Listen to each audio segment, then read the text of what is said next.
They say laziness is weakness. But that's a lie. Laziness is a mask. And behind that mask is a battlefield. One you were never supposed to see. Because if you ever dared to look beneath the surface, you'd realize that the so-called lazy ones, they're not at rest out there at war. Not with the world. With themselves. Let me ask you something.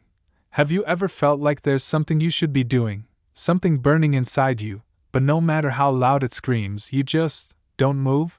It's not that you don't care, it's that the weight on your shoulders is invisible to everyone, except you, and while the world labels you lazy, you're secretly drowning in mental quicksand. The more you try to move, the deeper you sink. This isn't just about effort. This is about psychology.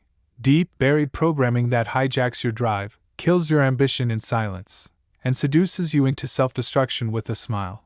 Now listen closely, because I'm about to take you into a place few dare to go, a place where mediocrity is manufactured, where kings are broken before they ever rise, and I'll show you why your so-called laziness was never your fault, but staying lazy will be.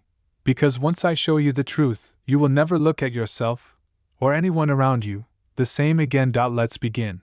They don't teach you this in school, but laziness is rarely about being tired. It's about being trained to fear power, not physical power, personal power, the power to act, to decide, to conquer. You were conditioned, not by monsters, but by caretakers, systems, and so-called mentors. People who subtly, silently taught you that taking initiative leads to punishment, that standing out makes you a target, that trying hard is cringe, and failure is shameful, not noble. So what did you do? You withdrew. You became still, motionless, not because you didn't want to win, but because movement became dangerous. This is the first hidden layer of laziness, learned helplessness. A mental prison.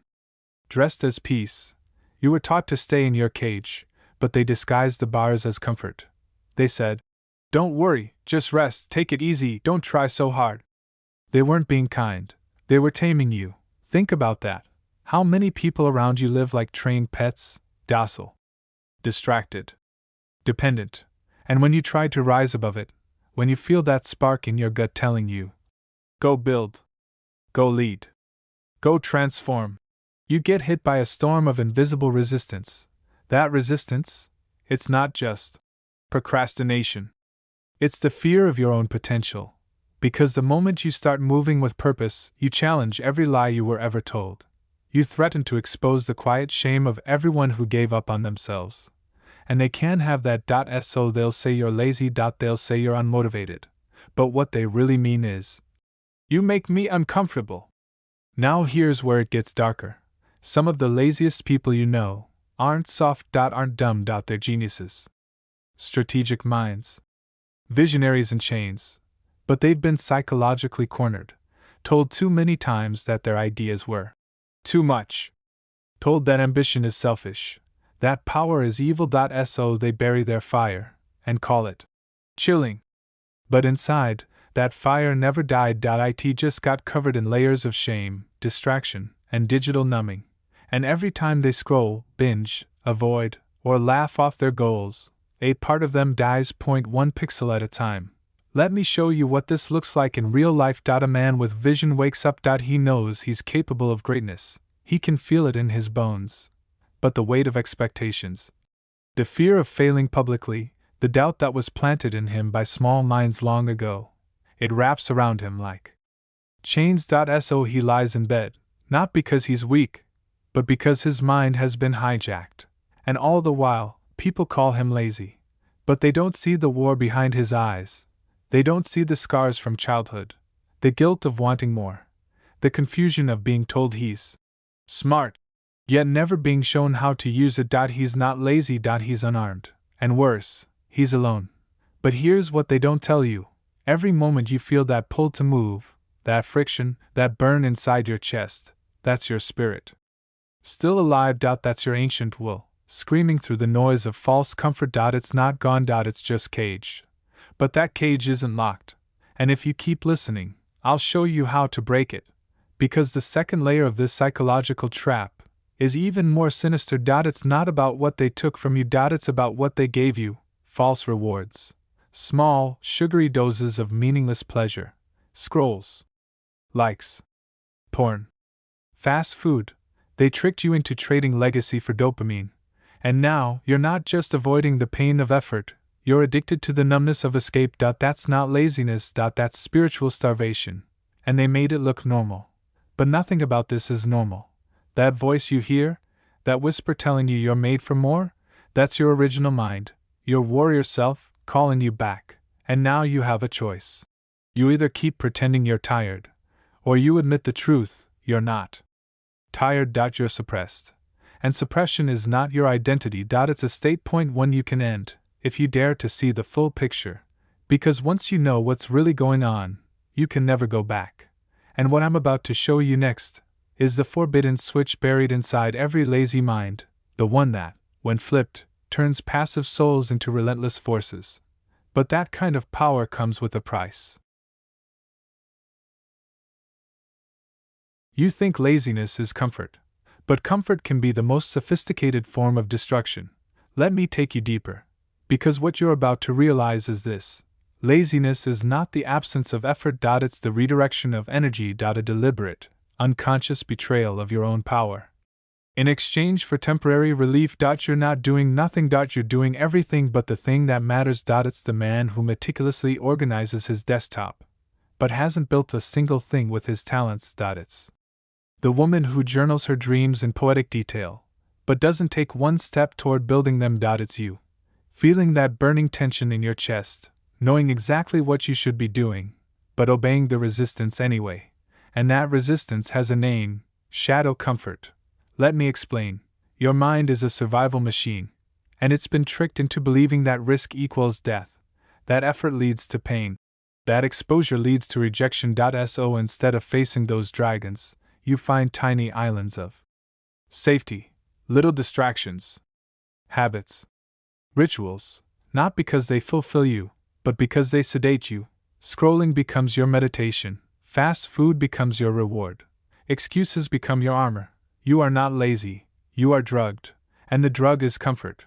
But here's the twist: the longer you stay in that comfort, the more brutal the withdrawal becomes. Your dreams don't just fade, they rot, they turn on you. And that inner voice, the one that used to whisper, starts to scream. That's why you feel that guilt after a lazy day. It's your subconscious recognizing a crime has been committed. A betrayal, not to society. To your soul. But here's the secret no one tells you: laziness is not your enemy. It's your map. It shows you exactly where your wounds are, where your fear lives, where your hidden potential was buried alive. Because the mind avoids what the soul is afraid to face. So if you want to break free, you don't try harder. You look deeper. You find the exact thing you're avoiding, and you name it. You bring it into the light. You burn the false reward system at its root. Let me show you how. There's a man who built an empire with one simple principle: make it harder to escape than to act. His name doesn't matter. What matters is what he understood. He knew that laziness is not about willpower, it's about friction. When your phone is closer than your book, you'll scroll. When your junk food is faster than your meal, you'll eat trash. When your distractions are easier than your destiny, you'll stay weak.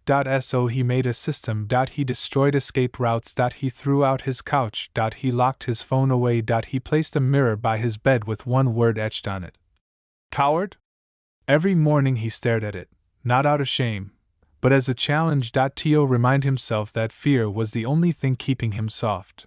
And every time he moved through the fear, even for just 5 minutes, he grew sharper, hungrier, colder. Not colder toward others, colder toward his excuses. And eventually, that lazy man became a savage, because he no longer negotiated with the voice that begged for comfort. He didn't overcome laziness. He rewired it, and you can too. But to do that, you must destroy one final illusion: the belief that discipline comes from motivation. That's the biggest lie ever sold to lazy minds. Motivation is fragile. It's emotional. It's fleeting. It's the soft breeze before a storm. It feels nice, but it builds nothing.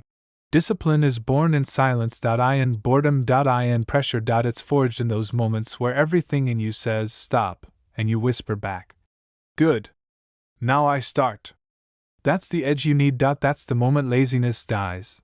Not in a motivational video, not in a perfect morning routine, but in that raw, quiet, dirty second where your mind screams, "No," and your body moves anyway.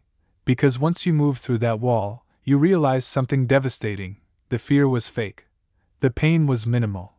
The monster in your head, it was a shadow. And once you see through that, you become dangerous. Because nothing controls a man who's walked through his own resistance. He's not lazy. He's lit from within. Now pause for a second and ask yourself, what would your life look like if you stopped negotiating with fear? What would change if your standard wasn't comfortable, but dominant? If instead of asking, how do I feel about this, you asked, what kind of weapon am I becoming? You want to stop being lazy, stop being available to laziness. Starve it, block it, embarrass it, make it uncomfortable to exist inside you. Laziness doesn't die in comfort. It dies in conflict. The conflict between your highest self and the voice that wants you soft, weak, obedient. Now ask yourself, who's been winning that war? And are you ready to flip the battlefield?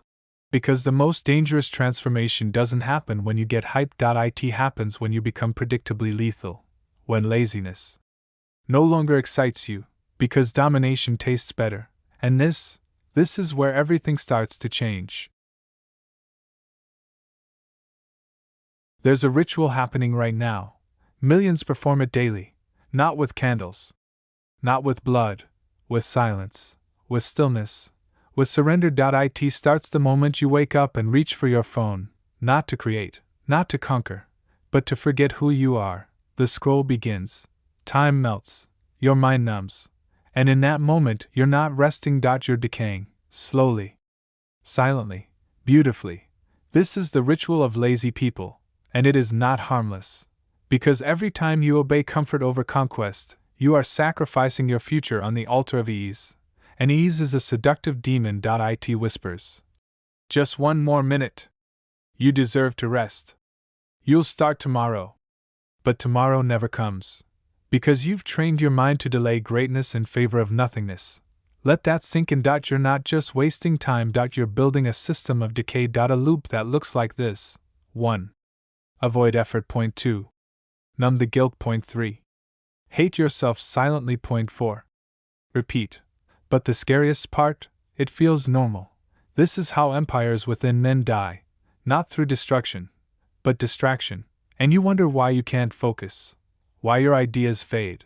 Why you feel like you're sleepwalking through your own life. It's because your soul is starving, but your body's too doped up on digital junk to notice. This is not a small problem. This is war. A war for your attention. A war for your identity.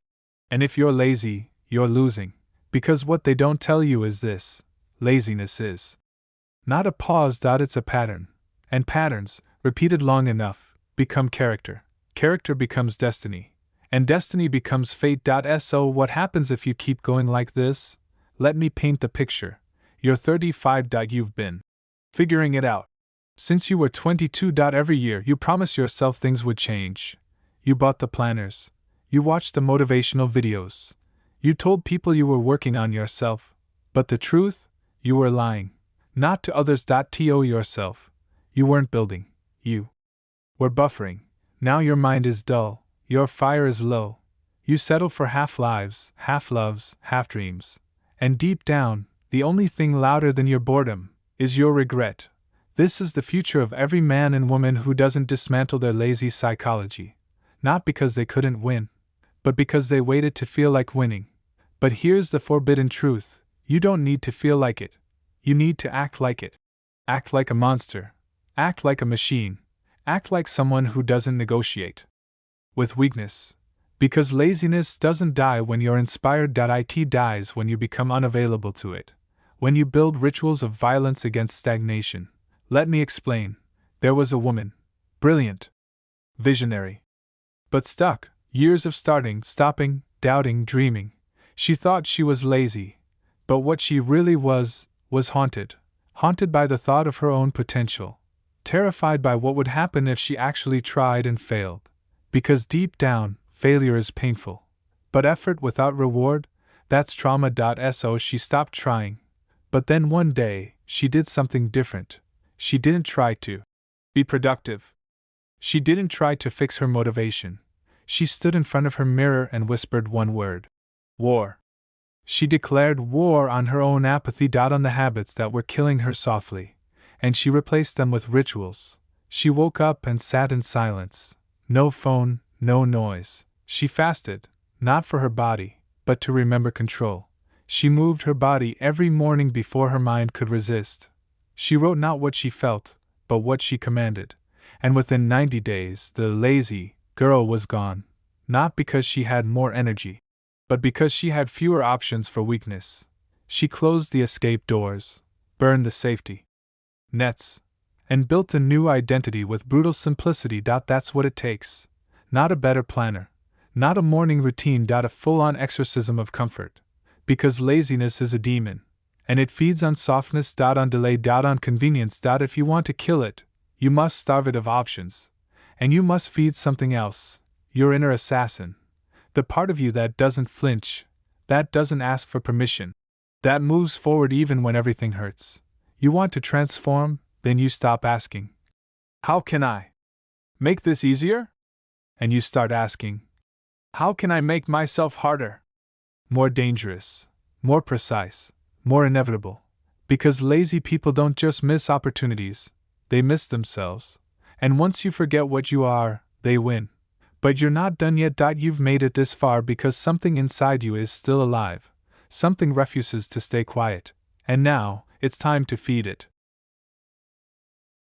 This is where it ends, not the video. The version of you that made running away a daily ritual. The one who dressed fear as relaxation. The one who smiled on the outside but knew deep down you were built for more, and doing nothing about it.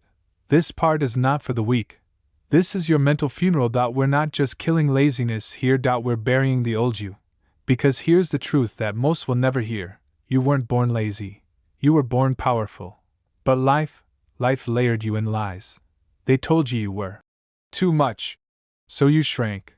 They mocked your fire, so you watered it down. They labeled your restlessness as a problem instead of a signal. A signal that you weren't meant to blend in. You were meant to break the pattern. But instead of learning to channel that energy, you were taught to suppress it.to, numb it.to, fear it. And now, you're haunted by your own potential. But you know what? Good. Because that haunting, it's a gift. It's the ghost of the man or woman you were supposed to become, standing in your shadow, waiting. And the reason you've felt so uncomfortable, so restless, so guilty, is because you've been living out of alignment with that version of you, the true version. But no more. Because the final truth is this: laziness isn't just about energy. It's about identity. You don't beat it by moving more. You beat it by becoming someone who doesn't tolerate weakness. You must choose to become a different creature. Not someday. Not when things settle. Now, right now, let me make it visual for you. Imagine yourself standing in front of a mirror. Point one side shows who you are now: distracted, reactive, comfortable. The other, unrecognizable. That version of you has cold eyes, clear posture. No wasted movements. No apologies for ambition. No softness where steel is required. They're not perfect, but they're dangerous. They know who they are, and they live like every moment is a battlefield. You don't become that person by dreaming. You kill your way there. Kill the habits. Kill the softness. Kill the voice that whispers, it's okay to stay still. Because staying still when your destiny is calling is the fastest path to regret you'll ever know. And here's the thing about regret: it's quiet until it's permanent. You think failure hurts? Failure is nothing compared to the agony of realizing you never showed up. So ask yourself, what happens if you don't change? Look around you. How many people have been about to start for 10 years? How many men are dying slow deaths behind screens and substances? How many women are overanalyzing their every move, paralyzed by fear of imperfection? And how many are secretly looking at you to see if you'll break the curse? Because that's what this really is. A generational curse, passed down not through blood, but through belief. The belief that you are not in control, that you must wait, that you are just lazy. Bullsh *t. You were made to move. To build. To dominate. You're not a plant. You're a storm. But you've been tamed, and now it's time to remember. Here's your ritual. Stand up, not metaphorically. Right now, stand up. Plant your feet like you mean it. Feel your breath, not the soft one. The deep one. The warrior one. And say this out loud. Yes, out loud. I am no longer available to weakness. I'd burn the bridges behind me. I'd bury the lazy version of me here. I rise now, brutal, clear, unstoppable. Say it again, until your own blood believes you. Because this isn't about hype, this is your rebirth. And rebirth demands a body count, your old beliefs, your old excuses, your old identity. Burn it all. Now, what happens next? You start moving like someone who doesn't ask permission. You wake up and declare war on stillness. You build, not when it's easy, but especially when it's hard. You do one painful thing a day until pain is your fuel. You stop waiting to feel ready. You train yourself to move. While terrified. Because the true opposite of laziness is not productivity. It's domination. Taking control of your time, your rituals, your psychology. You're not here to participate. You're here to command. And if that scares you, good. Fear means you're on the edge of transformation. Now listen to me. There will still be days where the old self knocks on your door. Days where the couch calls. Where the phone seduces. Where the comfort of nothingness feels almost holy. But you are no longer a servant to it. Because you know what's at stake. You've seen the future that waits for the lazy. You are now the one who acts. The one who moves through the mud. The one who makes discomfort a home. Because kings are not born. They are forged in the flames of resistance. And you just walked through fire. Now let's end this the right way. You've made it through all 4 parts. That's not a coincidence. That's a sign. You don't want hype. You want transformation. So here's your next move. Leave a comment and declare who you just buried. Let the world know the lazy version of you is dead. Then like, subscribe, and dive into the next war. Because this is not a one-time decision. It's a daily execution. You are no longer prey. You are no longer frozen. You are the strategist now. The executor. The living end of laziness. And as for the world, let them stay comfortable. You were made for conquest.